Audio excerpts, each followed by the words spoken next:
Chapter 11. And Nimrod, son of Cush, was still in the land of Shinar, and he reigned over it and dwelt there. And he built cities in the land of Shinar. And these are the names of the 4 cities which he built. And he called their names after the occurrences that happened to them in the building of the tower. And he called the first Babel, saying, because the Lord there confused the language of the whole earth. And the name of the second he called Erech, because from there God dispersed them. And the third he called Eked, saying, there was a great battle at that place. And the fourth he called Calneh, because his princes and mighty men were consumed there. And they vexed the Lord. They rebelled and transgressed against him. And when Nimrod had built these cities in the land of Shinar, he placed in them the remainder of his people, his princes and his mighty men that were left in his kingdom. And Nimrod dwelt in Babel, and he there renewed his reign over the rest of his subjects. And he reigned securely, and the subjects and princes of Nimrod called his name Amraphel, saying that at the tower his princes and men fell through his means. And notwithstanding this, Nimrod did not return to the Lord, and he continued in wickedness, and teaching wickedness to the sons of men. And Mardon, his son, was worse than his father, and continued to add to the abominations of his father. And he caused the sons of men to sin. Therefore it is said, from the wicked goeth forth wickedness. At that time there was war between the families of the children of Ham, as they were dwelling in the cities which they had built. And Chedorlaomer, king of Elam, went away from the families of the children of Ham, and he fought with them, and he subdued them. And he went to the 5 cities of the plain, and he fought against them, and he subdued them, and they were under his control. And they served him 12 years, and they gave him a yearly tax. And at that time died Nahor, son of Serug, in the 49th year of the life of Abram, son of Terah. And in the 50th year of the life of Abram, son of Terah, Abram came forth from the house of Noah, and went to his father's house. And Abram knew the Lord, and he went in his ways and instructions, and the Lord his God was with him. And Terah his father was in those days still captain of the host of King Nimrod, and he still followed strange gods. And Abram came to his father's house, and saw 12 gods standing there in their temples. And the anger of Abram was kindled when he saw these images in his father's house. And Abram said, as the Lord liveth, these images shall not remain in my father's house. So shall the Lord who created me do unto me, if in 3 days' time I do not break them all. And Abram went forth from them, and his anger burned within him. And Abram hastened and went from the chamber to his father's outer court. And he found his father sitting in the court, and all his servants with him. And Abram came and sat before him. And Abram asked his father, saying, Father, tell me, where is God who created heaven and earth, and all the sons of men upon earth, and who created thee and me? And Terah answered his son Abram and said, Behold, those who created us are all with us in the house. And Abram said to his father, My Lord, show them to me, I pray thee. And Terah brought Abram into the chamber of the inner court, and Abram saw, and behold, the whole room was full of gods of wood and stone, 12 great images, and others less than they without number.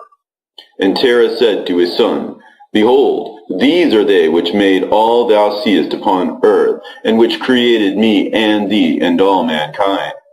And Terah bowed down to his gods, and he then went away from them, and Abram his son went away with him. And when Abram had gone from them, he went to his mother and sat before her. And he said to his mother, Behold, my father has shown me those who made heaven and earth, and all the sons of men. Now, therefore, hasten and fetch a kid from the flock, and make of it savory meat, that I may bring it to my father's gods as an offering for them to eat. Perhaps I may thereby become acceptable to them. And his mother did so, and she fetched a kid, and made savory meat thereof, and brought it to Abram. And Abram took the savory meat from his mother and brought it before his father's gods. And he drew nigh to them that they might eat. And Terah his father did not know of it. And Abram saw on the day when he was sitting amongst them that they had no voice, no hearing, no motion, and not one of them could stretch forth his hand to eat. And Abram mocked them and said, Surely the savory meat that I prepared has not pleased them, or perhaps it was too little for them, and for that reason they would not eat. Therefore tomorrow I will prepare fresh savory meat, better and more plentiful than this, in order that I may see the result. And it was on the next day that Abram directed his mother concerning the savory meat. And his mother rose and fetched 3 fine kids from the flock, and she made of them some excellent savory meat, such as her son was fond of. And she gave it to her son Abram, and Terah his father did not know of it. And Abram took the savory meat from his mother, and brought it before his father's gods into the chamber, and he came nigh unto them that they might eat. And he placed it before them. And Abram sat before them all day, thinking perhaps they might eat. And Abram viewed them, and behold, they had neither voice nor hearing, nor did one of them stretch forth his hand to the meat to eat. And in the evening of that day, in that house, Abram was clothed with the Spirit of God. And he called out and said, Woe unto my father and this wicked generation, whose hearts are all inclined to vanity, who serve these idols of wood and stone, which can neither eat, smell, hear, nor speak, who have mouths without speech, eyes without sight, ears without hearing, hands without feeling, and legs which cannot move. Like them are those that made them and that trust in them. And when Abram saw all these things, his anger was kindled against his father. And he hastened, and took a hatchet in his hand, and came unto the chamber of the gods. And he broke all his father's gods. And when he had done breaking the images, he placed the hatchet in the hand of the great God, which was there before them. And he went out. And Terah his father came home, for he had heard at the door the sound of the striking of the hatchet. So Terah came into the house to know what this was about. And Terah, having heard the noise of the hatchet in the room of images, ran to the room to the images, and he met Abram going out. And Terah entered the room and found all the idols fallen down and broken, and the hatchet in the hand of the largest, which was not broken, and the savory meat which Abram his son had made was still before them. And when Terah saw this, his anger was greatly kindled, and he hastened and went from the room to Abram.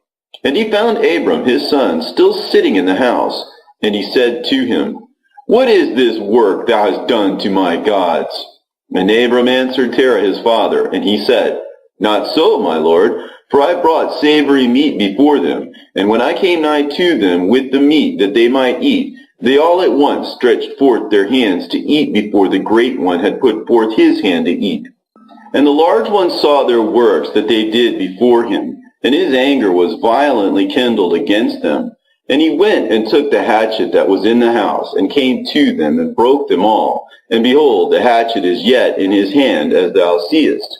And Terah's anger was kindled against his son Abram when he spoke this. And Terah said to Abram his son in anger, What is this tale that thou hast told? Thou speakest lies to me. Is there in these gods spirit, soul, or power to do all that thou hast told me? Are they not yet wood and stone? And have I not myself made them? And canst thou speak such lies, saying the large God that was with them smote them? It is thou that didst place the hatchet in his hands, and then sayest he smote them all. And Abram answered his father, and said to him, And how canst thou serve these idols in whom there is no power to do anything? Can those idols in which thou trustest deliver thee? Can they hear thy prayers when thou callest upon them? Can they deliver thee from the hands of thy enemies? Or will they fight in thy battles for thee against thy enemies? That thou shouldest serve wood and stone, which can neither speak nor hear? Now surely it is not good for thee, nor for the sons of men that are connected with thee, to do these things. Are you so silly, so foolish, or so short of understanding that you will serve wood and stone and do after this manner? And forget the Lord God who made heaven and earth, and who created you in the earth, and thereby bring a great evil upon your souls in this matter by serving stone and wood? Did not our fathers in the days of old sin in this matter, and the Lord God of the universe brought the waters of the flood upon them and destroyed the whole earth? And how can you continue to do this and serve gods of wood and stone, who cannot hear or speak or deliver you from oppression, thereby bringing down the anger of the God of the universe upon you? Now therefore, my father, refrain from this, and bring not evil upon thy soul and the souls of thy household. And Abram hastened and sprang from before his father, and took the hatchet from his father's largest idol, with which Abram broke it and ran away. And Terah, seeing all that Abram had done, hastened to go from his house. And he went to the king, and he came before Nimrod and stood before him. And he bowed down to the king. And the king said, What dost thou want? And he said, I beseech thee, my lord, to hear me. Now 50 years back a child was born to me, and thus has he done to my gods, and thus has he spoken. And now therefore, my lord and king, send for him, that he may come before thee, and judge him according to the law, that we may be delivered from his evil. And the king sent 3 men of his servants, and they went and brought Abram before the king. And Nimrod and all his princes and servants were that day sitting before him, and Terah sat also before them. And the king said to Abram, What is this that thou hast done to thy father and to his gods? And Abram answered the king in the words that he spoke to his father. And he said, The large God that was with them in the house did to them what thou hast heard.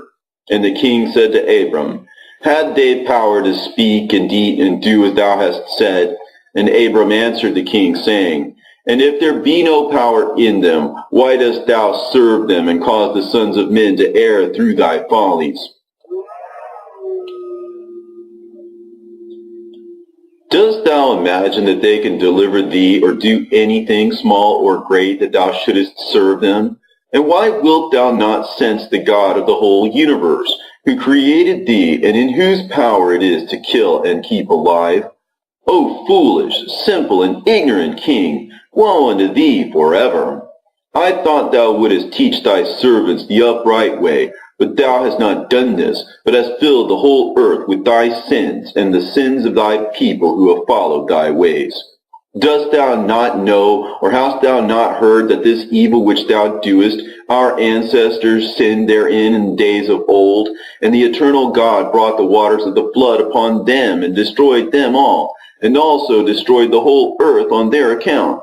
And wilt thou and thy people rise up now and do like unto this work, in order to bring down the anger of the Lord God of the universe, and to bring evil upon thee and the whole earth? Now therefore, put away this evil deed which thou doest, and serve the God of the universe, as thy soul is in his hands, and then it will be well with thee. And if thy wicked heart will not hearken to my words, to cause thee to forsake thy evil ways, and to serve the eternal God, then wilt thou die in shame in the latter days, thou, thy people, and all who are connected with thee, hearing thy words or walking in thy evil ways.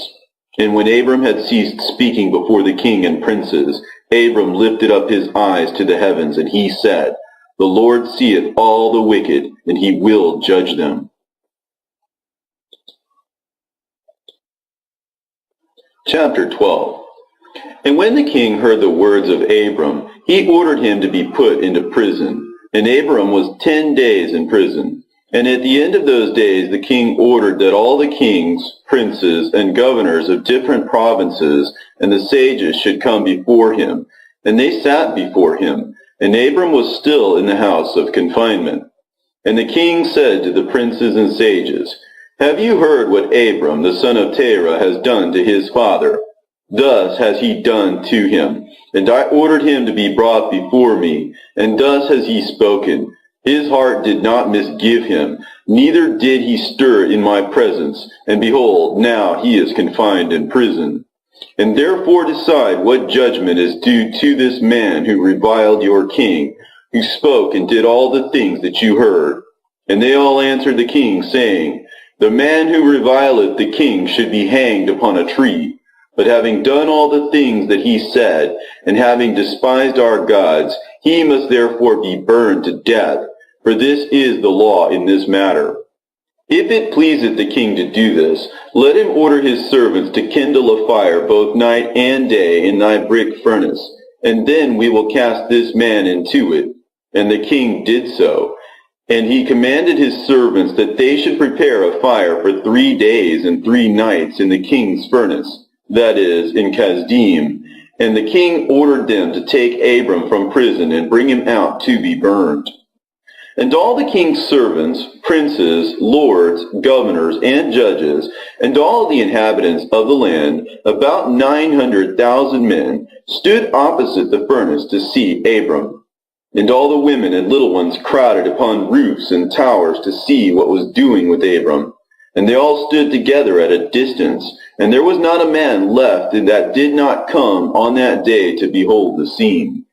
And when Abram was come, the conjurers of the king and the sages saw Abram, and they cried out to the king, saying, O sovereign Lord, surely this is the man whom we know to have been the child at whose birth the great star swallowed the 4 stars, which we declared to the king now 50 years since. And behold, now his father has also transgressed thy commands, and mocked thee by bringing thee another child, which thou didst kill. And when the king heard their words, he was exceedingly wroth, and he ordered Terah to be brought before him. And the king said, Hast thou heard what the conjurers have spoken? Now tell me truly, how didst thou? And if thou shalt speak truth, thou shalt be acquitted.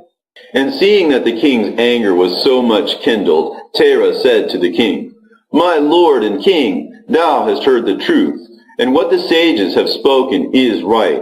And the king said, How couldst thou do this thing, to transgress my orders, and to give me a child that thou didst not beget, and to take value for him? And Terah answered the king, Because my tender feelings were excited for my son at that time, and I took a son of my handmaid, and I brought him to the king. And the king said, Who advised thee to do this? Tell me, do not hide aught from me, and then thou shalt not die. And Terah was greatly terrified in the king's presence, and he said to the king, It was Haran, my eldest son, who advised me to do this. And Haran was in those days that Abram was born 32 years old. But Haran did not advise his father to anything, for Terah said this to the king in order to deliver his soul from the king, for he feared greatly.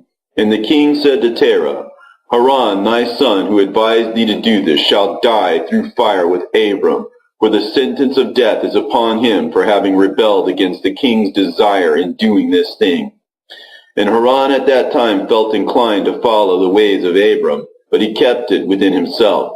And Haran said in his heart, Behold, now the king has seized Abram on account of these things which Abram did. And it shall come to pass that if Abram prevail over the king, I will follow him. But if the king prevail, I will go after the king. And when Terah had spoken this to the king concerning Haran his son, the king ordered Haran to be seized with Abram. And they brought them both, Abram and Haran his brother, to cast them into the fire. And all the inhabitants of the land, and the king's servants and princes, and all the women and little ones were there, standing that day over them.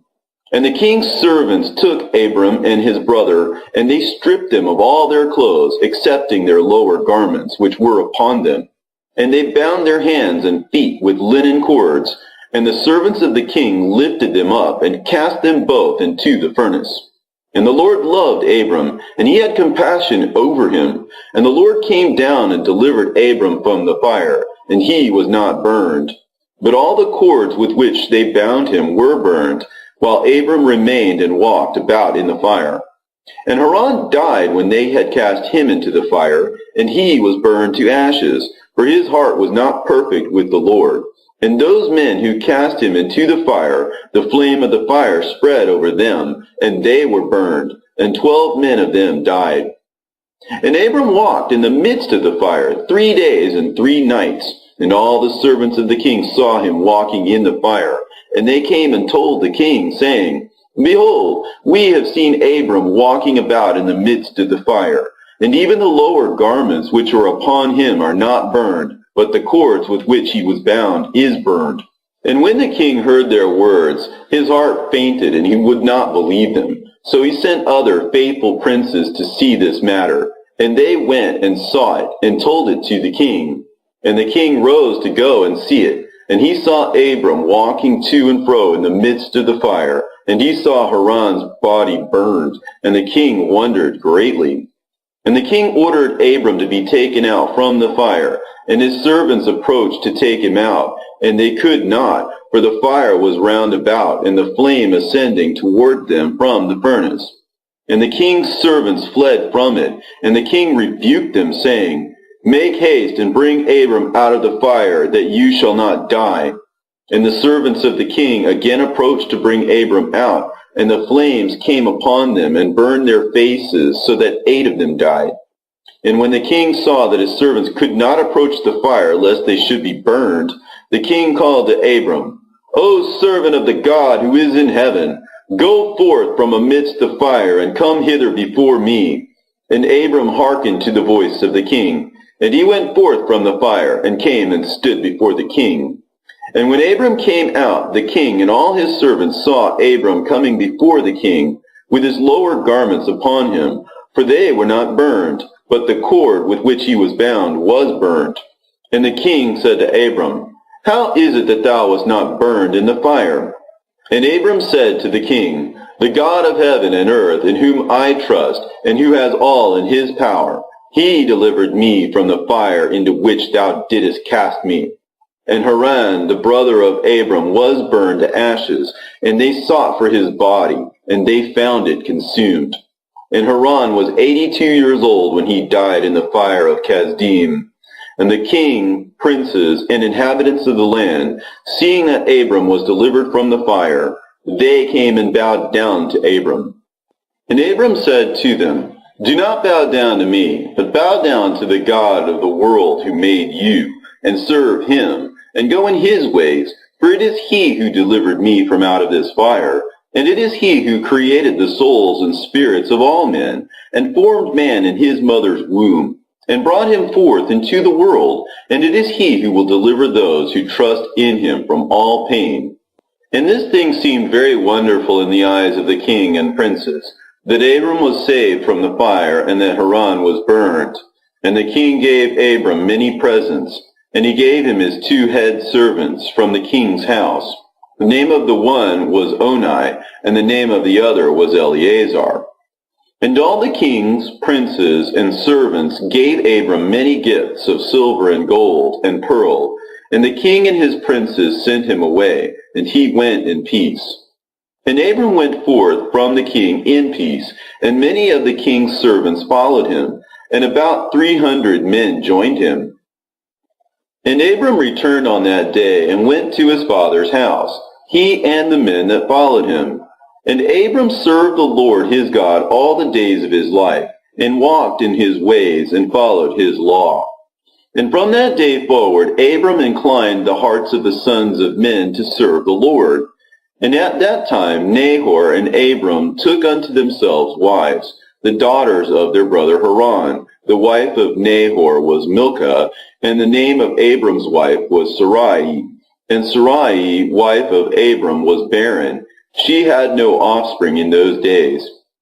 And at the expiration of 2 years from Abram's going out of the fire, that is, in the 52nd year of his life, behold, King Nimrod sat in Babel upon the throne. And the king fell asleep and dreamed that he was standing with his troops and hosts in a valley opposite the king's furnace.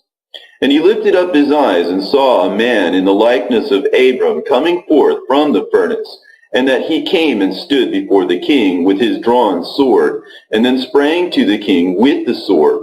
When the king fled from the man, for he was afraid, and while he was running, the man threw an egg upon the king's head, and the egg became a great river. And the king dreamed that all his troops sank in that river and died. And the king took flight with 3 men who were before him, and he escaped. And the king looked at these men, and they were clothed in princely dresses as the garments of kings, and had the appearance and majesty of kings. And while they were running, the river again turned to an egg before the king. And there came forth from the egg a young bird, which came before the king, and flew at his head, and plucked out the king's eye. And the king was grieved at the sight, and he awoke out of his sleep, and his spirit was agitated, and he felt a great terror.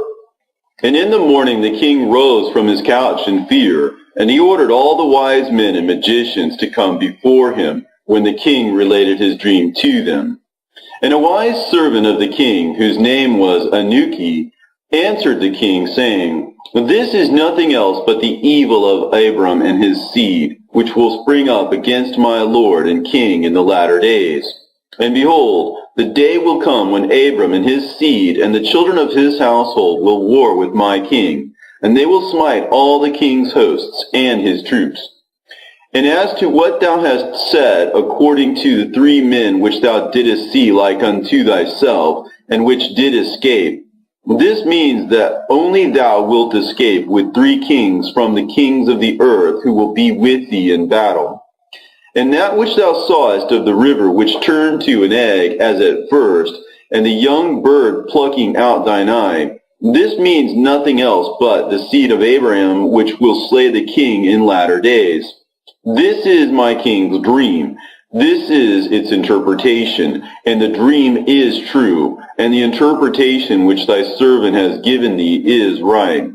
Now therefore, my king, surely thou knowest that it is now 52 years since thy sages saw this at the birth of Abram. And if my king will suffer Abram to live in the earth, it will be to the injury of my lord and king. For all the days that Abram liveth, neither thou nor thy kingdom will be established. For this was known formerly at his birth. And why will not my king slay him, that his evil may be kept from thee in latter days? And Nimrod hearkened to the voice of Anuki, and he sent some of his servants in secret to go and seize Abram, and bring him before the king to suffer death. And Eleazar, Abram's servant, whom the king had given him, was at that time in the presence of the king. And he heard what Anuki had advised the king, and what the king had said to cause Abram's death. And Eleazar said to Abram, Hasten, rise up, and save thy soul, that thou mayest not die through the hands of the king. For thus did he see in a dream concerning thee, and thus did Anuki interpret it. And thus also did Anuki advise the king concerning thee. And Abram hearkened to the voice of Eleazar, and Abram hastened and ran for safety to the house of Noah and his son Shem. And he concealed himself there, and found a place of safety. And the king's servants came to Abram's house to seek him, but they could not find him. And they searched throughout the country, and he was not to be found. And they went and searched in every direction, and he was not to be met with. And when the king's servants could not find Abram, they returned to the king. But the king's anger against Abram was stilled, as they did not find him, and the king drove from his mind the matter concerning Abram. And Abram was concealed in Noah's house for 1 month, until the king had forgotten this matter. But Abram was still afraid of the king, and Terah came to see Abram his son secretly in the house of Noah. And Terah was very great in the eyes of the king. And Abram said to his father, Dost thou not know that the king thinketh to slay me, and to annihilate my name from the earth by the advice of his wicked counselors? Now whom hast thou here, and what hast thou in this land? Arise, let us go together to the land of Canaan, that we may be delivered from his hand, lest thou perish also through him in the latter days. Dost thou not know, or hast thou not heard, that it is not through love that Nimrod giveth thee all this honor, but it is only for his benefit that he bestoweth all this good upon thee? And if he do unto thee greater good than this, surely these are only vanities of the world. For wealth and riches cannot avail in the day of wrath and anger. Now therefore, hearken to my voice, and let us arise and go to the land of Canaan.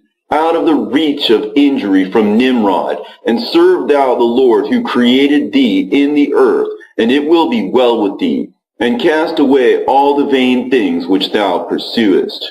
And Abram ceased to speak, when Noah and his son Shem answered Terah, saying, True is the word which Abram hath said unto thee. And Terah hearkened to the voice of his son Abram, and Terah did all that Abram said, for this was from the Lord, that the king should not cause Abram's death. Chapter 13. And Terah took his son Abram and his grandson Lot, the son of Haran, and Sarai his daughter-in-law, the wife of his son Abram, and all the souls of his household, and went with them from Ur-Kasdim to go to the land of Canaan.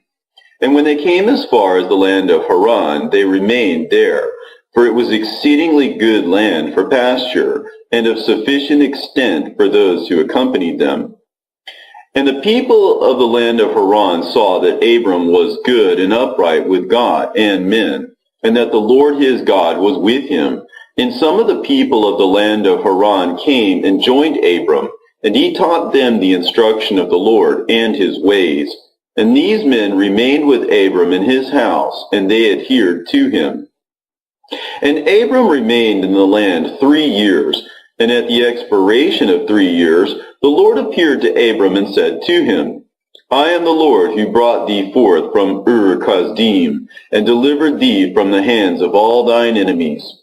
And now, therefore, if thou wilt hearken to my voice, and keep my commandments, my statutes, and my laws, then will I cause thy enemies to fall before thee, and I will multiply thy seed like the stars of heaven, and I will send my blessing upon all the works of thy hands, and thou shalt lack nothing. Arise now, take thy wife, and all belonging to thee, and go to the land of Canaan, and remain there. And I will there be unto thee for a God, and I will bless thee. And Abram rose and took his wife, and all belonging to him, and he went to the land of Canaan, as the Lord had told him. And Abram was 50 years old when he went from Haran. And Abram came to the land of Canaan, and dwelt in the midst of the city. And he there pitched his tent amongst the children of Canaan, inhabitants of the land. And the Lord appeared to Abram when he came to the land of Canaan, and said to him, This is the land which I gave unto thee, and to thy seed after thee forever. And I will make thy seed like the stars of heaven, and I will give unto thy seed for an inheritance all the lands which thou seest. And Abram built an altar in the place where God had spoken to him. And Abram there called upon the name of the Lord. At that time, at the end of 3 years of Abram's dwelling in the land of Canaan, in that year Noah died, which was the 58th year of the life of Abram. And all the days that Noah lived were 950 years, and he died. And Abram dwelt in the land of Canaan, he, his wife, and all belonging to him, and all those that accompanied him, together with those that joined him from the people of the land. But Nahor, Abram's brother, and Terah his father, and Lot the son of Haran, and all belonging to them dwelt in Haran. In the 5th year of Abram's dwelling in the land of Canaan, the people of Sodom and Gomorrah and all the cities of the plain revolted from the power of Chedorlaomer, king of Elam. For all the kings of the cities of the plain had served Chedorlaomer for 12 years, and given him a yearly tax. But in those days, in the 13th year, they rebelled against him. And in the 10th year of Abram's dwelling in the land of Canaan, there was war between Nimrod, king of Shinar, and Chedorlaomer, king of Elam. And Nimrod came to fight with Chedorlaomer and to subdue him. For Chedorlaomer was at that time one of the princes of the hosts of Nimrod. And when all the people at the tower were dispersed, and those that remained were also scattered upon the face of the earth, Chedorlaomer went to the land of Elam and reigned over it, and rebelled against his Lord. And in those days, when Nimrod saw that the cities of the plain had rebelled, he came with pride and anger to war with Chedorlaomer. And Nimrod assembled all his princes and subjects, about 700,000 men, and went against Chedorlaomer. And Chedorlaomer went out to meet him with 5,000 men, and they prepared for battle in the valley of Babel, which is between Elam and Shinar. And all those kings fought there, and Nimrod and his people were smitten before the people of Chedorlaomer. And there fell from Nimrod's men about 600,000, and Mardon, the king's son, fell amongst them. And Nimrod fled and returned in shame and disgrace to his land, and he was under subjection to Chedorlaomer for a long time. And Chedorlaomer returned to his land and sent princes of his host to the kings that dwelt around him, to Arioch, king of Elasar, and to Tidal, king of Goyim, and made a covenant with them, and they were all obedient to his commands. And it was in the 15th year of Abram's dwelling in the land of Canaan, which is the 70th year of the life of Abram, and the Lord appeared to Abram in that year, and he said to him, I am the Lord who brought thee out from Ur-Kasdim to give thee this land for an inheritance. Now therefore walk before me, and be perfect, and keep my commands. For to thee and to thy seed I will give this land for an inheritance, from the river Mitzrayim unto the great river Euphrates. And thou shalt come to thy fathers in peace, and in good age, and the 4th generation shall return here in this land, and shall inherit it forever. And Abram built an altar, and he called upon the name of the Lord, who appeared to him. And he brought up sacrifices upon the altar to the Lord. At that time Abram returned and went to Haran to see his father and mother, and his father's household. And Abram and his wife and all belonging to him returned to Haran, and Abram dwelt in Haran 5 years. And many of the people of Haran, about 72 men, followed Abram. And Abram taught them the instruction of the Lord and his ways, and he taught them to know the Lord. In those days the Lord appeared to Abram in Haran, and he said to him, Behold, I spoke unto these 20 years back, saying, Go forth from thy land, from thy birthplace, and from thy father's house, to the land which I have shown thee to give it to thee and to thy children. For there in that land will I bless thee, and make thee a great nation, and make thy name great, and in thee shall the families of the earth be blessed. Now therefore, arise, go forth from this place, thou, thy wife, and all belonging to thee, also every one born in thy house, and all the souls thou hast made in Haran, and bring them out with thee from here, and rise and return to the land of Canaan. And Abram arose, and took his wife Sarai, and all belonging to him, and all that were born to him in his house, and the souls which they had made in Haran, and they came out to go to the land of Canaan. And Abram went and returned to the land of Canaan, according to the word of the Lord. And Lot, the son of his brother Haran, went with him. And Abram was 75 years old when he went forth from Haran to return to the land of Canaan. And he came to the land of Canaan according to the word of the Lord to Abram. And he pitched his tent, and he dwelt in the plain of Mamre. And with him was Lot, his brother's son, and all belonging to him. And the Lord again appeared to Abram and said, To thy seed will I give this land. And he there built an altar to the Lord, who appeared to him, which is still to this day in the plains of Mamre. Chapter 14. In those days there was in the land of Shinar a wise man who had understanding in all wisdom, and of a beautiful appearance. But he was poor and indigent. His name was Rikayon, and he was hard set to support himself. And he resolved to go to Egypt, to Osiris, the son of Anom, king of Egypt, to show the king his wisdom, for perhaps he might find grace in his sight, to raise him up and give him maintenance. And Rikayon did so. And when Rikayon came to Egypt, he asked the inhabitants of Egypt concerning the king, and the inhabitants of Egypt told him the custom of the king of Egypt. For it was the custom of the king of Egypt that he went from his royal palace and was seen abroad only one day in the year, and after that the king would return to his palace to remain there. And on the day when the king went forth, he passed judgment in the land. And everyone having a suit came before the king that day to obtain his request. And when Rikayon heard of the custom in Egypt, and that he could not come into the presence of the king, he grieved greatly and was very sorrowful. And in the evening Rikayon went out and found a house in ruins, formerly a bakehouse in Egypt, and he abode there all night in bitterness of soul, and pinched with hunger, and sleep was removed from his eyes. And Rikayon considered within himself what he should do in the town until the king made his appearance, and how he might maintain himself there. And he rose in the morning and walked about, and met in his way those who sold vegetables, and various sorts of seed with which they supplied the inhabitants.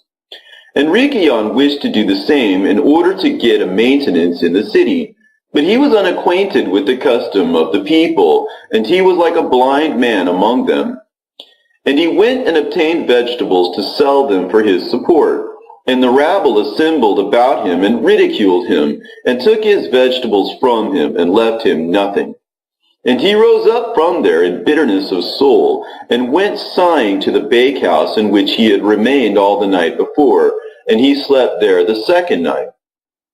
And on that night, again, he reasoned within himself how he could save himself from starvation, and he devised a scheme how to act. And he rose up in the morning and acted ingeniously, and he went and hired 30 strong men of the rabble, carrying their war instruments in their hands, and he led them to the top of the Egyptian sepulchre, and he placed them there. And he commanded them, saying, Thus saith the king, Strengthen yourselves, and be valiant men, and let no man be buried here until 200 pieces of silver be given, and then he may be buried. And those men did according to the order of Rikayon to the people of Egypt the whole of that year. And in 8 months' time Rikayon and his men gathered great riches of silver and gold, and Rikayon took a great quantity of horses and other animals, and he hired more men, and he gave them horses, and they remained with him. And when the year came round, at the time the king went forth into the town, all the inhabitants of Egypt assembled together to speak to him concerning the work of Rikayon and his men. And the king went forth on the appointed day, and all the Egyptians came before him and cried unto him, saying, May the king live forever. What is this thing thou doest in the town to thy servants, not to suffer a dead body to be buried until so much silver and gold be given?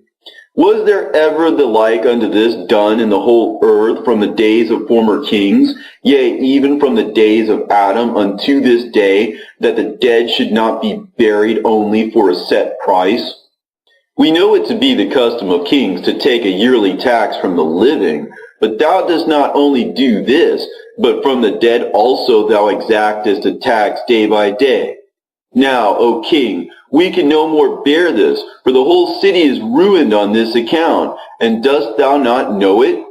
And when the king heard all they had spoken, he was very wroth, and his anger burned within him at this affair, for he had known nothing of it. And the king said, Who and where is he that dares to do this wicked thing in my land without my command? Surely you will tell me. And they told him all the works of Rikayon and his men. And the king's anger was aroused, and he ordered Rikayon and his men to be brought before him. And Rikayon took about 1,000 children, sons and daughters, and clothed them in silk and embroidery, and he set them upon horses, and sent them to the king by means of his men. And he also took a great quantity of silver and gold and precious stones, and a strong and beautiful horse as a present for the king, with which he came before the king and bowed down to the earth before him. And the king, his servants, and all the inhabitants of Egypt wondered at the work of Rikayon. And they saw his riches and the present that he had brought to the king. And it greatly pleased the king, and he wondered at it. And when Rikayon sat before him, the king asked him concerning all his works. And Rikayon spoke all his words wisely before the king, his servants, and all the inhabitants of Egypt. And when the king heard the words of Rikayon and his wisdom, Rikayon found grace in his sight, and he met with grace and kindness from all the servants of the king and from all the inhabitants of Egypt, on account of his wisdom and excellent speeches. And from that time they loved him exceedingly. And the king answered and said to Rikayon, Thy name shall no more be called Rikayon, but Pharaoh shall be thy name, since thou didst exact a tax from the dead. And he called his name Pharaoh. And the king and his subjects loved Rikayon for his wisdom, and they consulted with all the inhabitants of Egypt to make him prefect under the king. And all the inhabitants of Egypt and its wise men did so, and it was made a law in Egypt. And they made Rikayon Pharaoh prefect under Osiris, king of Egypt. And Rikayon Pharaoh governed over Egypt, daily administering justice to the whole city. But Osiris the king would judge the people of the land one day in the year, when he went out to make his appearance. And Rikayon Pharaoh cunningly usurped the government of Egypt, and he exacted a tax from all the inhabitants of Egypt. And all the inhabitants of Egypt greatly loved Rikayon Pharaoh, and they made a decree to call every king that should reign over them and their seed in Egypt Pharaoh. Therefore all the kings that reigned in Egypt from that time forward were called Pharaoh unto this day. Chapter 15. And in that year there was a heavy famine throughout the land of Canaan, and the inhabitants of the land could not remain on account of the famine, for it was very grievous. And Abram and all belonging to him rose and went down to Egypt on account of the famine. And when they were at the brook Mitzrayim, they remained there some time to rest from the fatigue of the road. And Abram and Sarai were walking at the border of the brook Mitzrayim. And Abram beheld his wife Sarai, that she was very beautiful. And Abram said to his wife Sarai, Since God has created thee with such a beautiful countenance, I am afraid of the Egyptians, lest they should slay me and take thee away. For the fear of God is not in these places. Surely then thou shalt do this. Say thou art my sister to all that may ask thee, in order that it may be well with me, and that we may live and not be put to death. And Abram commanded the same to all those that came with him to Egypt on account of the famine. Also his nephew Lot he commanded, saying, If the Egyptians ask thee concerning Sarai, say she is the sister of Abram. And yet with all these orders Abram did not put confidence in them, but he took Sarai and placed her in a chest and concealed it amongst the vessels. For Abram was greatly concerned about Sarai on account of the wickedness of the Egyptians. And Abram and all belonging to him rose up from the brook Mitzrayim and came to Egypt. And they had scarcely entered the gates of the city when the guards stood up to them, saying, Give tithe to the king from what you have, and then you may come into the town. And Abram and those that were with him did so. And Abram with the people that were with him came to Egypt. And when they came, they brought the chest in which Sarah was concealed, and the Egyptians saw the chest. And the king's servants approached Abram, saying, What hast thou here in this chest which we have not seen? Now open thou the chest, and give tithe to the king of all that it contains. And Abram said, This chest will I not open, but all you demand upon it will I give. And Pharaoh's officers answered Abram, saying, It is a chest of precious stones. Give us the tenth thereof. Abram said, All that you desire I will give, but you must not open the chest. And the king's officers pressed Abram, and they reached the chest and opened it with force. And they saw, and behold, a beautiful woman was in the chest. And when the officers of the king beheld Sarai, they were struck with admiration at her beauty. And all the princes and servants of Pharaoh assembled to see Sarai, for she was very beautiful. And the king's officers ran and told Pharaoh all that they had seen, and they praised Sarai to the king. And Pharaoh ordered her to be brought, and the woman came before the king. And Pharaoh beheld Sarai, and she pleased him exceedingly, and he was struck with her beauty. And the king rejoiced greatly on her account, and made presents to those who brought him the tidings concerning her. And the woman was then brought to Pharaoh's house, and Abram grieved on account of his wife, and he prayed to the Lord to deliver her from the hands of Pharaoh. And Sarai also prayed at that time and said, O Lord God, thou didst tell my lord Abram to go from his land and from his father's house to the land of Canaan, and thou didst promise to do well with him if he would perform thy commands. Now behold, we have done that which thou didst command us, and we left our land and our families, and we went to a strange land and to a people whom we have not known before. And we came to this land to avoid the famine, and this evil accident has befallen me. Now therefore, O Lord God, deliver us and save us from the hand of this oppressor, and do well with me for the sake of thy mercy. And the Lord hearkened to the voice of Sarai, and the Lord sent an angel to deliver Sarai from the power of Pharaoh. And the king came and sat before Sarai, and behold, an angel of the Lord was standing over them. And he appeared to Sarai and said to her, Do not fear, for the Lord has heard thy prayer. And the king approached Sarai and said to her, What is that man to thee who brought thee hither? And she said, He is my brother. And the king said, It is incumbent upon us to make him great, to elevate him, and to do unto him all the good which thou shalt command us.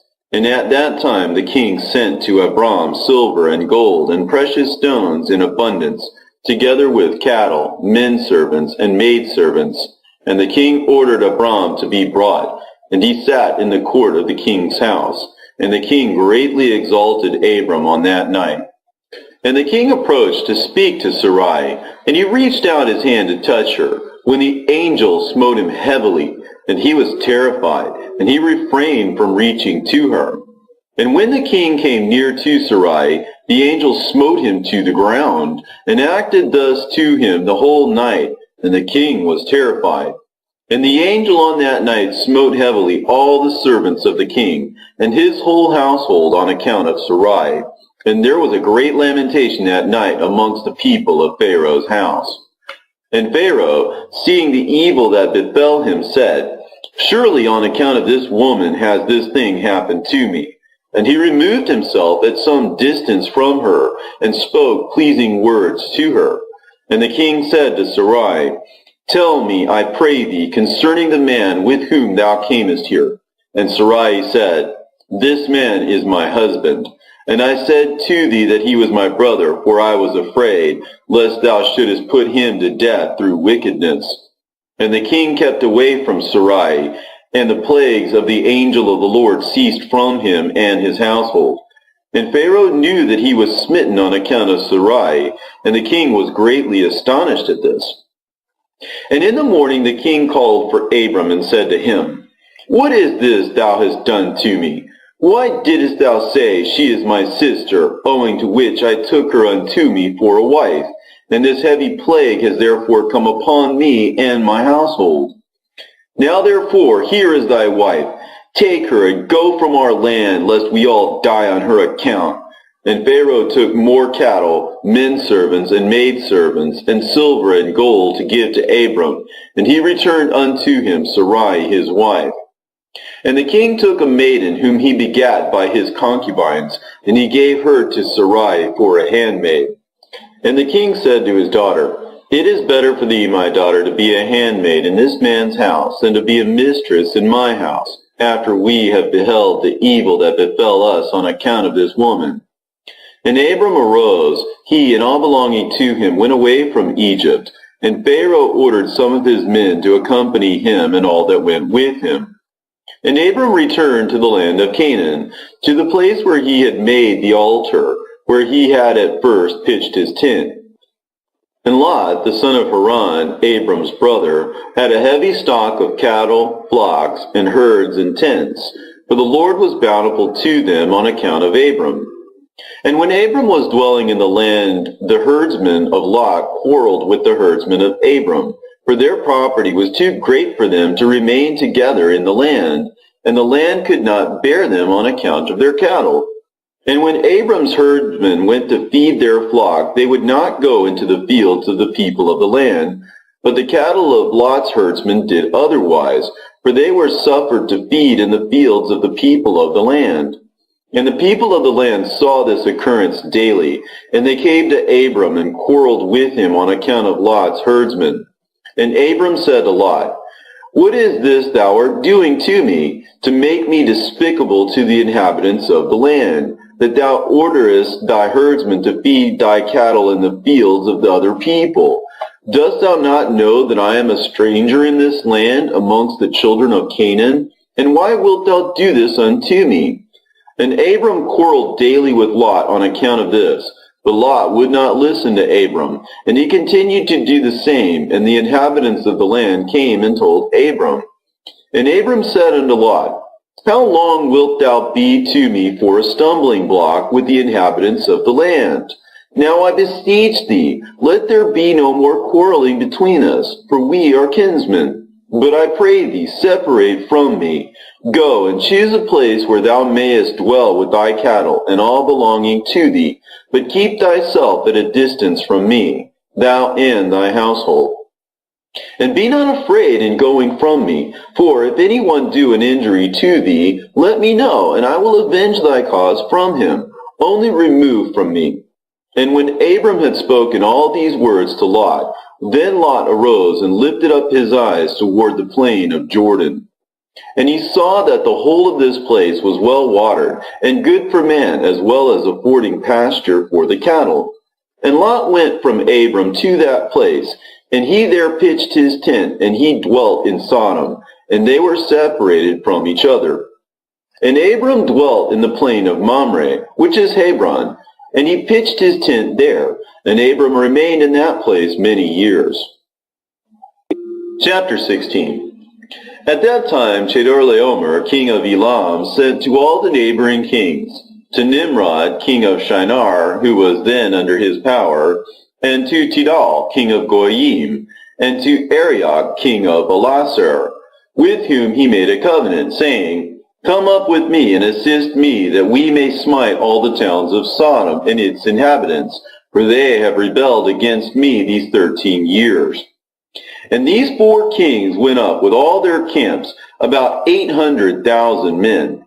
And they went as they were, and smote every man they found in their road.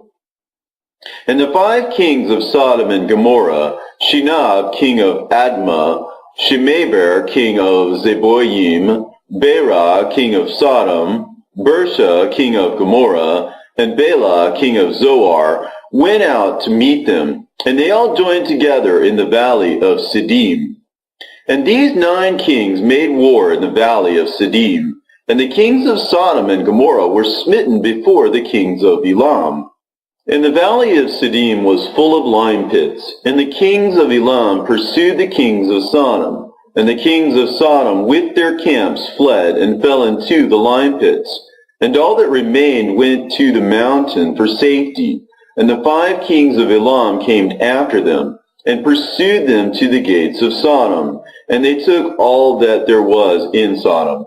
And they plundered all the cities of Sodom and Gomorrah, and they also took Lot, Abram's brother's son, and his property, and they seized all the goods of the cities of Sodom, and they went away. And Eunuch, Abram's servant, who was in the battle, saw this, and told Abram all that the kings had done to the cities of Sodom, and that Lot was taken captive by them. And Abram heard this, and he rose up with about 318 men that were with him. And he that night pursued these kings and smote them, and they all fell before Abram and his men. And there was none remaining but the 4 kings who fled, and they went each his own road. And Abram recovered all the property of Sodom, and he also recovered Lot and his property, his wives and little ones, and all belonging to him, so that Lot lacked nothing. And when he returned from smiting these kings, he and his men passed the valley of Siddim, where the kings had made war together. And Bera, king of Sodom, and the rest of his men that were with him went out from the lime pits into which they had fallen to meet Abram and his men. And Adonizedek, king of Jerusalem, the same was Shem, went out with his men to meet Abram and his people, with bread and wine, and they remained together in the valley of Melech. And Adonizedek blessed Abram, and Abram gave him a tenth from all that he had brought from the spoil of his enemies, for Adonizedek was a priest before God. And all the kings of Sodom and Gomorrah who were there with their servants approached Abram and begged of him to return them their servants whom he had made captive, and to take unto himself all the property. And Abram answered the kings of Sodom, saying, As the Lord liveth, who created heaven and earth, and who redeemed my soul from all affliction, and who delivered me this day from my enemies, and gave them into my hand, I will not take anything belonging to you, that you may not boast tomorrow, saying, Abram became rich from our property that he saved. For the Lord my God, in whom I trust, said unto me, Thou shalt lack nothing, for I will bless thee in all the works of thy hands. And now therefore, behold, here is all belonging to you. Take it and go. As the Lord liveth, I will not take from you, from a living soul down to a shoe tie or thread, excepting the expense of the food of those who went out with me to battle, as also the portions of the men who went with me, Anar, Ashcol, and Mamre, they and their men, as well as those also who had remained to watch the baggage. They shall take their portion of the spoil. And the kings of Sodom gave Abram according to all that he had said, and they pressed him to take of whatever he chose, but he would not. And he sent away the kings of Sodom and the remainder of their men, and he gave them orders about Lot, and they went to their respective places. And Lot, his brother's son, he also sent away with his property, and he went with them, and Lot returned to his home, to Sodom, and Abram and his people returned to their home, to the plains of Mamre, which is in Hebron. At that time the Lord again appeared to Abram in Hebron, and he said to him, Do not fear, thy reward is very great before me, for I will not leave thee until I have multiplied thee, and blessed thee, and made thy seed like the stars in heaven, which cannot be measured nor numbered. And I will give unto thy seed all these lands that thou seest with thine eyes.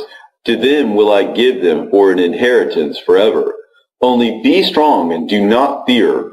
Walk before me and be perfect. And in the 78th year of the life of Abram, in that year died Reu, the son of Peleg. And all the days of Reu were 239 years, and he died. And Sarai, the daughter of Haran, Abram's wife, was still barren in those days. She did not bear to Abram either son or daughter. And when she saw that she bare no children, she took her handmaid Hagar, whom Pharaoh had given her, and she gave her to Abram her husband for a wife. For Hagar learned all the ways of Sarai as Sarai taught her. She was not in any way deficient in following her good ways. And Sarai said to Abram, Behold, here is my handmaid Hagar. Go to her, that she may bring forth upon my knees, that I may also obtain children through her. And at the end of 10 years of Abram's dwelling in the land of Canaan, which is the 85th year of Abram's life, Sarai gave Hagar unto him. And Abram hearkened to the voice of his wife Sarai, and he took his handmaid Hagar, and Abram came to her, and she conceived. And when Hagar saw that she had conceived, she rejoiced greatly, and her mistress was despised in her eyes. And she said within herself, This can only be that I am better before God than Sarai my mistress. For all the days that my mistress had been with my Lord, she did not conceive. But me the Lord has caused in so short a time to conceive by him. And when Sarai saw that Hagar had conceived by Abram, Sarai was jealous of her handmaid. And Sarai said within herself, This is surely nothing else but that she must be better than I am. And Sarai said unto Abram, My wrong be upon thee, for at the time when thou didst pray before the Lord for children, why didst thou not pray on my account, that the Lord should give me seed from thee?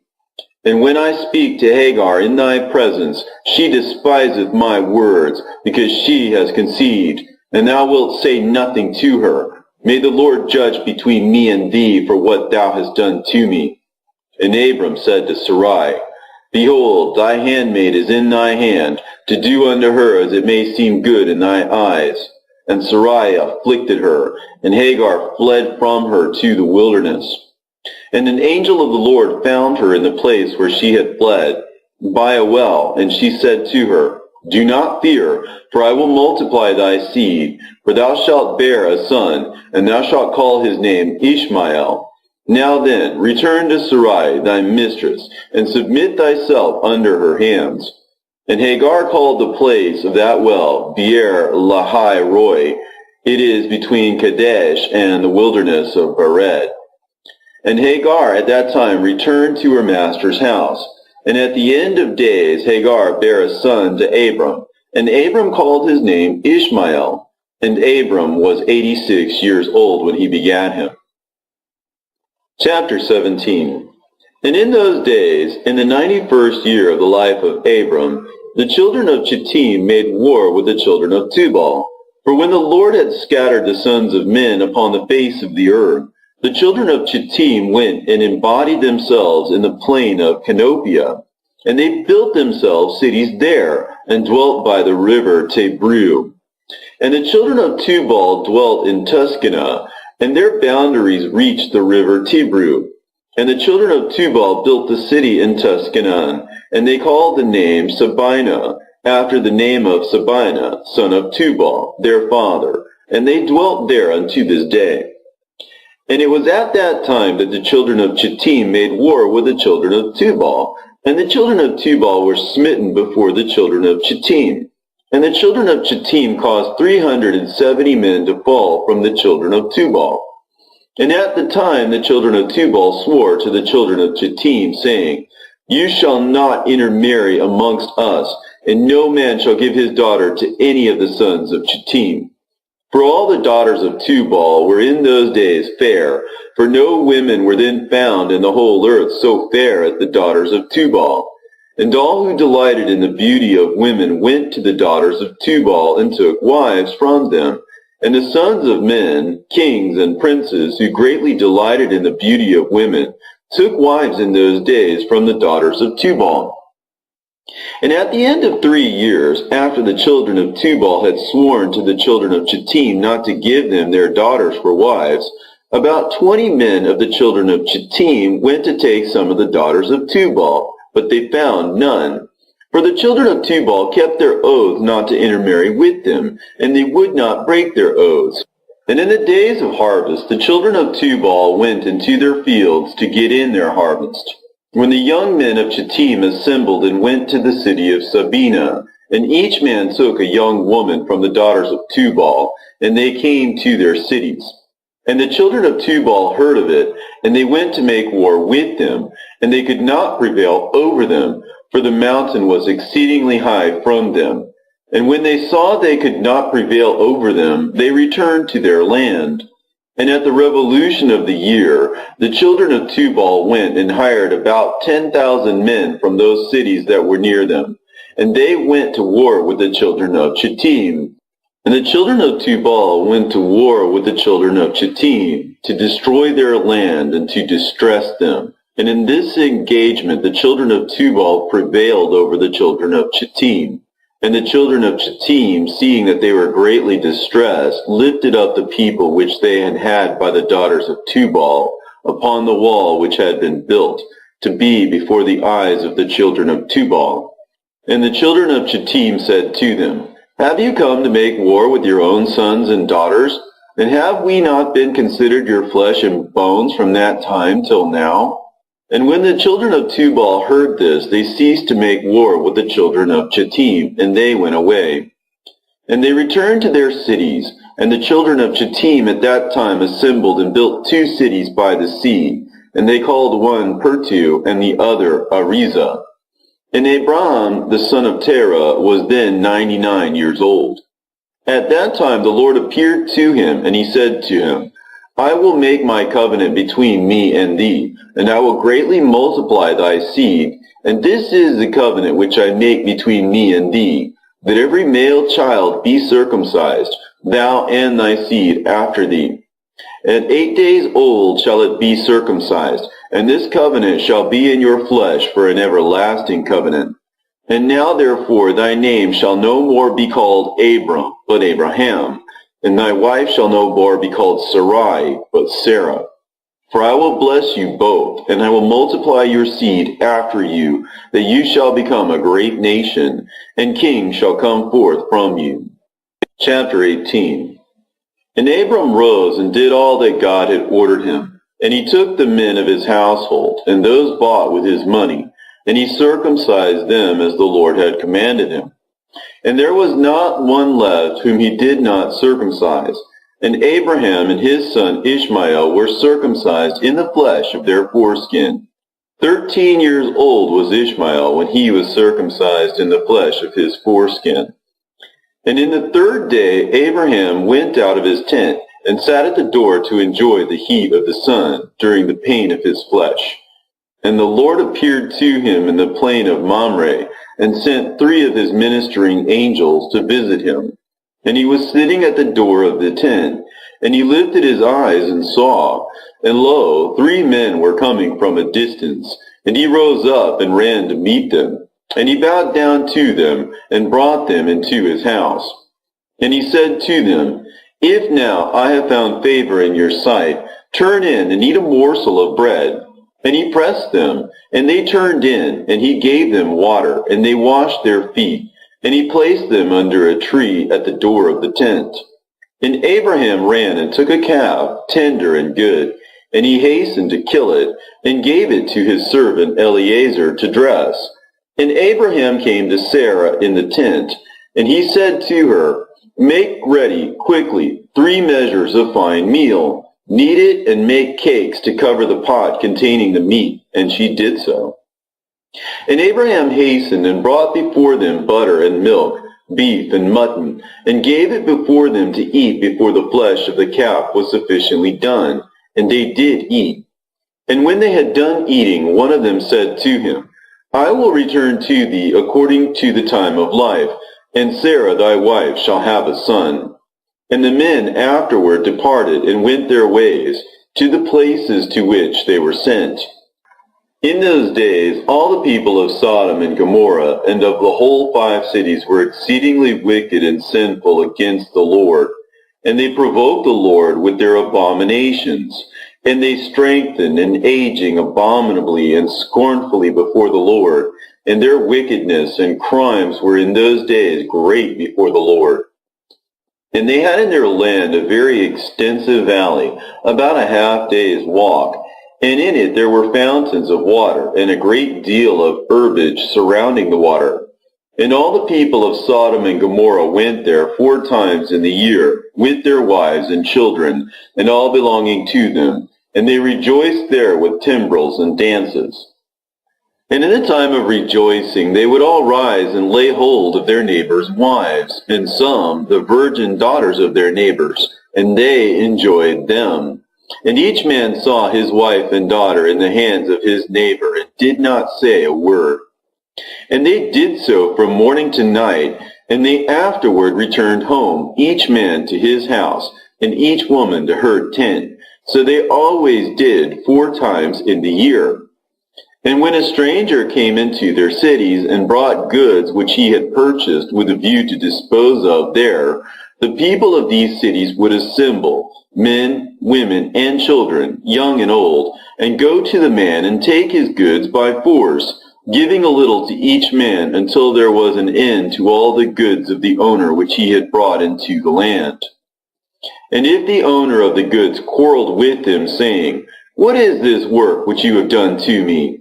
They would then approach him one by one, and each would show him the little which he took, and taunt him, saying, I only took that little which thou didst give me. And when he heard this from them all, he would arise and go from them in sorrow and bitterness of soul, when they would all arise and go after him, and drive him out of the city with great noise and tumult. And there was a man from the country of Elam, who was leisurely going on the road, seated upon his ass, which carried a fine mantle of divers colors, and the mantle was bound with a cord upon the ass. And the man was on his journey, passing through the street of Sodom, when the sun set in the evening. And he remained there in order to abide during the night, but no one would let him into his house. And at that time there was in Sodom a wicked and mischievous man, one skillful to do evil, and his name was Hadad. And he lifted up his eyes and saw the traveler in the street of the city, and he came to him and said, Whence comest thou, and whither dost thou go? And the man said to him, I am traveling from Hebron to Elam, where I belong. And as I passed, the sun set, and no one would suffer me to enter his house, though I had bread and water, and also straw and provender for my ass, and am short of nothing. And Hadad answered and said to him, All that thou shalt want shall be supplied by me, but in the street thou shalt not abide all night. And Hadad brought him to his house, and he took off the mantle from his ass with the cord, and brought them to his house. And he gave the ass straw and provender, whilst the traveler ate and drank in Hadad's house, and he abode there that night. And in the morning the traveler rose up early to continue his journey, when Hadad said to him, Wait, comfort thy heart with a morsel of bread, and then go. And the man did so. And he remained with him, and they both ate and drank together during the day, when the man rose up to go. And Hadad said to him, Behold, now the day is declining. Thou hadst better remain all night, that thy heart may be comforted. And he pressed him so that he tarried there all night. And on the second day he rose up early to go away. When Hadad pressed him, saying, Comfort thy heart with a morsel of bread, and then go. And he remained and ate with him also the second day. And then the man rose up to continue his journey. And Hadad said to him, Behold, now the day is declining. Remain with me to comfort thy heart, and in the morning rise up early and go thy way. And the man would not remain, but rose and saddled his ass. And whilst he was saddling his ass, the wife of Hadad said to her husband, Behold, this man has remained with us for 2 days, eating and drinking, and he has given us nothing. And now shall he go away from us without giving anything? And Hadad said to her, Be silent. And the man saddled his ass to go, and he asked Hadad to give him the cord and mantle to tie it upon the ass. And Hadad said to him, What sayest thou? And he said to him, That thou, my lord, shalt give me the cord and the mantle made with divers colors, which thou didst conceal with thee in thy house, to take care of it. And Hadad answered the man, saying, This is the interpretation of thy dream. The cord which thou didst see means that thy life will be lengthened out like a cord. And having seen the mantle covered with all sorts of colors means that thou shalt have a vineyard in which thou shalt plant trees of all fruits. And the traveler answered, saying, Not so, my lord, for I was awake when I gave thee the cord, and also a mantle woven with different colors, which thou didst take off the ass to put them by for me. And Hadad answered and said, Surely I have told thee the interpretation of thy dream, and it is a good dream, and this is the interpretation thereof. Now the sons of men give me 4 pieces of silver, which is my charge for interpreting dreams, and of thee only I require 3 pieces of silver. And the man was provoked at the words of Hadad, and he cried bitterly, and he brought Hadad to Sirach, judge of Sodom. And the man laid his cause before Sirach the judge, when Hadad replied, saying, It is not so, but thus the matter stands. And the judge said to the traveler, This man Hadad telleth thee truth, for he is famed in the cities for the accurate interpretation of dreams. And the man cried at the word of the judge, and he said, Not so, my lord, for it was in the day that I gave him the cord and mantle which was upon the ass, in order to put them by in his house. And they both disputed before the judge, the one saying, Thus the matter was, and the other declaring otherwise. And Hadad said to the man, Give me 4 pieces of silver that I charge for my interpretations of dreams. I will not make any allowance, and give me the expense of the 4 meals that thou didst eat in my house. And the man said to Hadad, Truly I will pay thee for what I ate in thy house. Only give me the cord and mantle which thou didst conceal in thy house. And Hadad replied before the judge and said to the man, Did I not tell thee the interpretation of thy dream?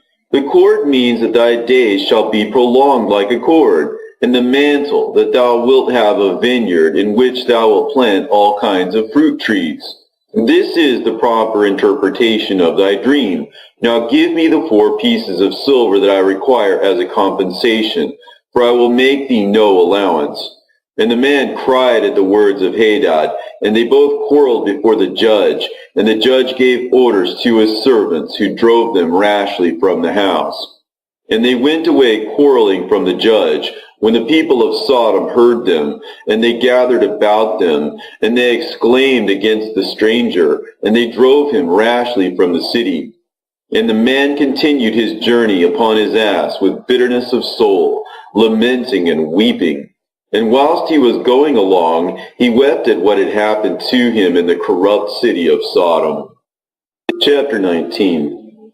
And the cities of Sodom had 4 judges to 4 cities, and these were their names: Sirach in the city of Sodom, Sharkad in Gomorrah, Zabnak in Admah, and Menon in Zeboim.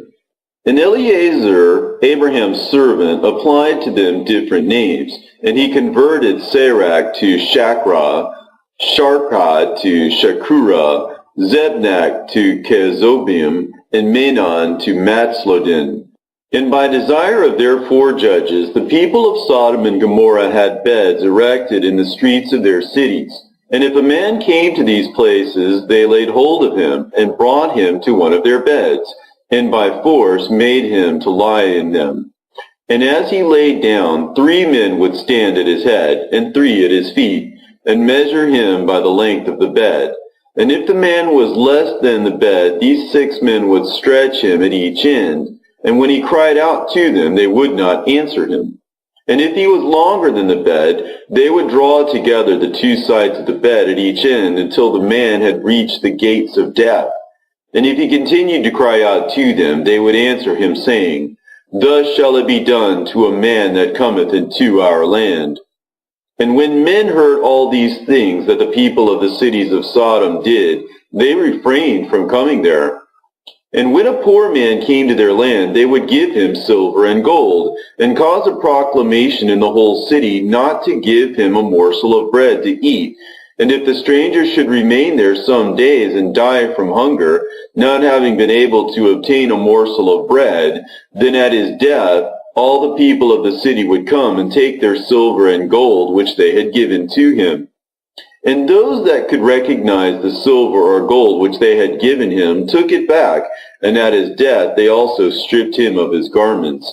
And they would fight about them, and he that prevailed over his neighbor took them.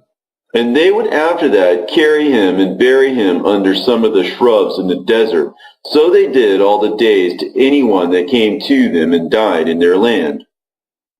And in the course of time, Sarah sent Eliezer to Sodom to see Lot and to inquire after his welfare. And Eliezer went to Sodom, and he met a man of Sodom fighting with a stranger. And the man of Sodom stripped the poor man of all his clothes and went away. And this poor man cried to Eliezer, and supplicated his favor on account of what the man of Sodom had done to him. And he said to him, Why dost thou act thus to the poor man who came to thy land? And the man of Sodom answered Eliezer, saying, Is this man thy brother, or have the people of Sodom made thee a judge this day that thou speakest about this man? And Eliezer strove with the man of Sodom on account of the poor man. And when Eliezer approached to recover the poor man's clothes from the man of Sodom, he hastened, and with a stone smote Eliezer in the forehead. And the blood flowed copiously from Eliezer's forehead. And when the man saw the blood, he caught hold of Eliezer, saying, Give me my hire for having rid thee of this bad blood that was in thy forehead. for such is the custom and the law in our land. And Eleazar said to him, Thou hast wounded me, and requirest me to pay thee thy hire. And Eleazar would not hearken to the words of the man of Sodom. And the man laid hold of Eleazar, and brought him to Shachra, the judge of Sodom, for judgment. And the man spoke to the judge, saying, I beseech thee, my lord, thus has this man done. For I smote him with a stone that the blood flowed from his forehead, and he is unwilling to give me my hire. And the judge said to Eleazar, This man speaketh truth to thee. Give him his hire, for this is the custom in our land. And Eleazar heard the words of the judge, and he lifted up a stone and smote the judge. And the stone stuck on his forehead, and the blood flowed copiously from the forehead of the judge. And Eleazar said, If this then is the custom in your land, give thou unto this man what I should have given him. For this has been thy decision. Thou didst decree it. And Eleazar left the man of Sodom with the judge, and he went away. And when the kings of Elam had made war with the kings of Sodom, the kings of Elam captured all the property of Sodom, and they took Lot captive with his property. And when it was told to Abraham, he went and made war with the kings of Elam, and he recovered from their hands all the property of Lot, as well as the property of Sodom. At that time the wife of Lot bare him a daughter, and he called her name Pilate, saying, Because God had delivered him and his whole household from the kings of Elam. And Pilate, daughter of Lot, grew up, and one of the men of Sodom took her for a wife. And a poor man came into the city to seek a maintenance, and he remained in the city some days. And all the people of Sodom caused a proclamation of their custom, not to give this man a morsel of bread to eat until he dropped dead upon the earth. And they did so. And Pilate, the daughter of Lot, saw this man lying in the streets, starved with hunger, and no one would give him anything to keep him alive, and he was just upon the point of death. And her soul was filled with pity on account of the man, and she fed him secretly with bread for many days, and the soul of this man was revived. For when she went forth to fetch water, she would put the bread in the water pitcher. And when she came to the place where the poor man was, she took the bread from the pitcher and gave it him to eat. She did so for many days. And all the people of Sodom and Gomorrah wondered how this man could bear starvation for so many days. And they said to each other, This can only be that he eats and drinks. For no man can bear starvation for so many days or live as this man has without even his countenance changing. And 3 men concealed themselves in a place where the poor man was stationed, to know who it was that brought him bread to eat. And Pilate, daughter of Lot, went forth that day to fetch water. And she put bread into her pitcher of water, and she went to draw water by the poor man's place. And she took out the bread from the pitcher and gave it to the poor man, and he ate it. And the 3 men saw what Pilate did to the poor man, and they said to her, It is thou then who hast supported him, and therefore has he not starved, nor changed in appearance, nor died like the rest. And the 3 men went out of the place in which they were concealed, and they seized Pilate and the bread which was in the poor man's hand. And they took Pilate and brought her before the judges, and they said to them, Thus did she do, and it is she who supplied the poor man with bread, and therefore did he not die all this time. Now therefore declare to us the punishment due to this woman for having transgressed our law. And the people of Sodom and Gomorrah assembled and kindled a fire in the street of the city, and they took the woman and cast her into the fire, and she was burned to ashes. And in the city of Admah there was a woman to whom they did the like.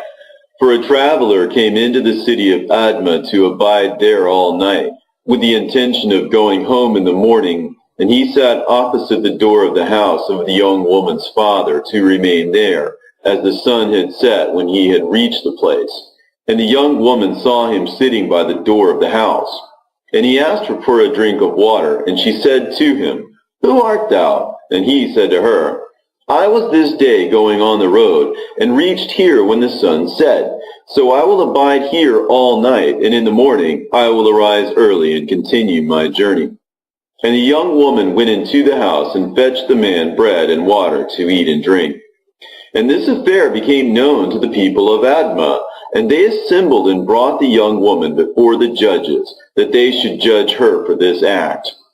And the judge said, the judgment of death must pass upon this woman, because she transgressed our law. And this is therefore the decision concerning her.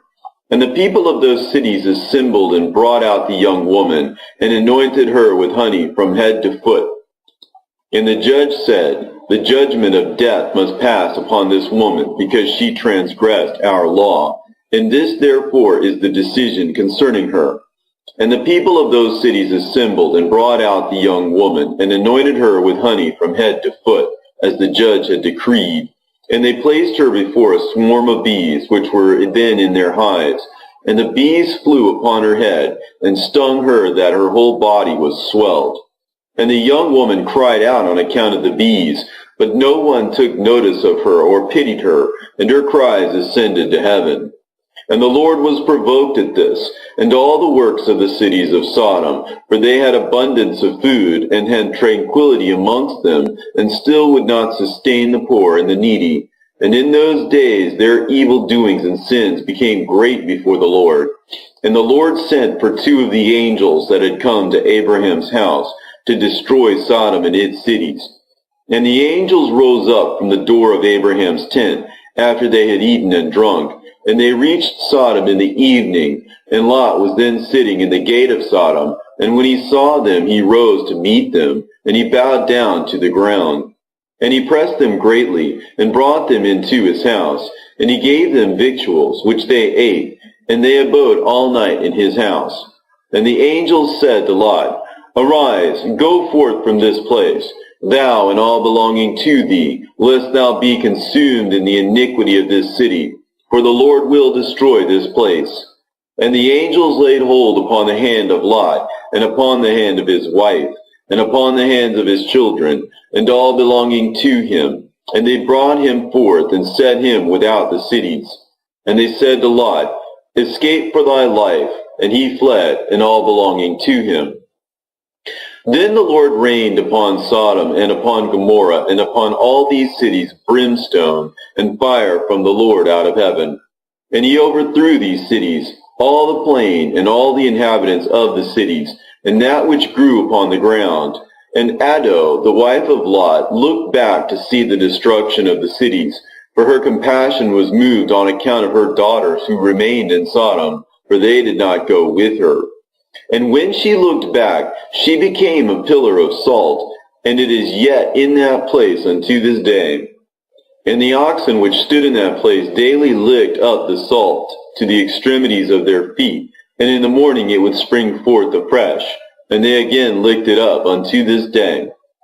And Lot and 2 of his daughters that remained with him fled, and escaped to the cave of Adullam, and there they remained for some time. And Abraham rose up early in the morning to see what had been done to the cities of Sodom. And he looked, and beheld the smoke of the cities going up like the smoke of a furnace. And Lot and his 2 daughters remained in the cave, and they made their father drink wine, and they lay with him. For they said there was no man upon earth that could raise up seed from them, for they thought that the whole earth was destroyed. And they both lay with their father, and they conceived and bare sons. And the firstborn called the name of her son Moab, saying, From my father did I conceive him. He is the father of the Moabites unto this day. And the younger also called her son Ben-Ammi. He is the father of the children of Ammon unto this day. And after this, Lot and his 2 daughters went away from there, and he dwelt on the other side of the Jordan with his 2 daughters and their sons. And the sons of Lot grew up, and they went and took themselves wives from the land of Canaan. And they begat children, and they were fruitful and multiplied. Chapter 20. At that time Abraham journeyed from the plain of Mamre, and he went to the land of the Philistines, and he dwelt in Gerar. It was in the 25th year of Abraham's being in the land of Canaan, and the 100th year of the life of Abraham, that he came to Gerar in the land of the Philistines. And when they entered the land, he said to Sarah his wife, Say thou art my sister, to any one that shall ask thee, in order that we may escape the evil of the inhabitants of the land. And as Abraham was dwelling in the land of the Philistines, the servants of Abimelech, king of the Philistines, saw that Sarah was exceedingly beautiful. And they asked Abraham concerning her, and he said, She is my sister. And the servants of Abimelech went to Abimelech, saying, A man from the land of Canaan is come to dwell in the land, and he has a sister that is exceeding fair. And Abimelech heard the words of his servants, who praised Sarah to him. And Abimelech sent his officers, and they brought Sarah to the king. And Sarah came to the house of Abimelech, and the king saw that Sarah was beautiful, and she pleased him exceedingly. And he approached her and said to her, What is that man to thee with whom thou didst come to our land? And Sarah answered and said, He is my brother, and we came from the land of Canaan to dwell wherever we could find a place.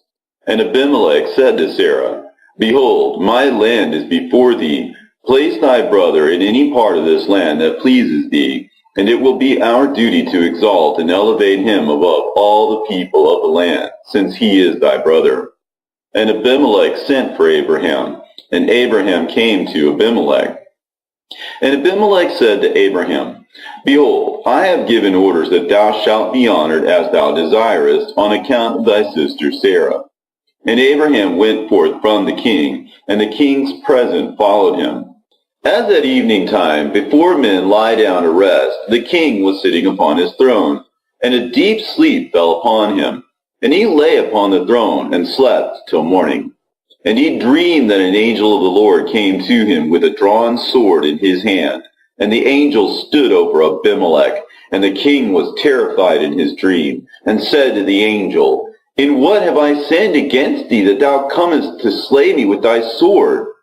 And the angel answered and said to Abimelech, Behold, thou diest on account of the woman which thou didst yesternight bring to thy house, for she is a married woman, the wife of Abraham, who came to thy house. Now therefore return that man his wife, for she is his wife. And shouldest thou not return her, know that thou wilt surely die, thou and all belonging to thee. And on that night there was a great outcry in the land of the Philistines, and the inhabitants of the land saw the figure of a man standing with a drawn sword in his hand. And he smote the inhabitants of the land with the sword. Yea, he continued to smite them. And the angel of the Lord smote the whole land of the Philistines on that night. And there was a great confusion on that night, and on the following morning. And every womb was closed, and all their issues, and the hand of the Lord was upon them on account of Sarah, wife of Abraham, whom Abimelech had taken. And in the morning Abimelech rose with terror and confusion, and with a great dread. And he sent and had his servants called in, and he related his dream to them, and the people were greatly afraid. And one man standing amongst the servants of the king answered the king, saying, O sovereign king, restore this woman to her husband, for he is her husband. For the like happened to the king of Egypt when this man came to Egypt. And he said concerning his wife, She is my sister, for such is his manner of doing when he cometh to dwell in the land in which he is a stranger. And Pharaoh sent and took this woman for a wife, and the Lord brought upon him grievous plagues until he returned the woman to her husband. Now therefore, O sovereign king, know what happened yesternight to the whole land, for there was a very great consternation, and great pain and lamentation, and we know that it was on account of the woman which thou didst take. Now, therefore, restore this woman to her husband, lest it should befall us as it did to Pharaoh, king of Egypt, and his subjects, and that we may not die. And Abimelech hastened, and called and had Sarah called for. And she came before him, and he had Abraham called for, and he came before him. And Abimelech said to them, What is this work you have been doing in saying you are brother and sister? And I took this woman for a wife. And Abraham said, because I thought I should suffer death on account of my wife. And Abimelech took flocks and herds, and men servants, and maid servants, and 1,000 pieces of silver, and he gave them to Abraham, and he returned Sarah to him. And Abimelech said to Abraham, Behold, the whole land is before thee, dwell in it wheresoever thou shalt choose. And Abraham and Sarah his wife went forth from the king's presence, with honor and respect, and they dwelt in the land, even in Gerar. And all the inhabitants of the land of the Philistines and the king's servants were still in pain through the plague which the angel had inflicted upon them the whole night on account of Sarah. And Abimelech sent for Abraham, saying, Pray now for thy servants to the Lord thy God, that he may put away this mortality from amongst us. And Abraham prayed on account of Abimelech and his subjects, and the Lord heard the prayer of Abraham, and he healed Abimelech and all his subjects.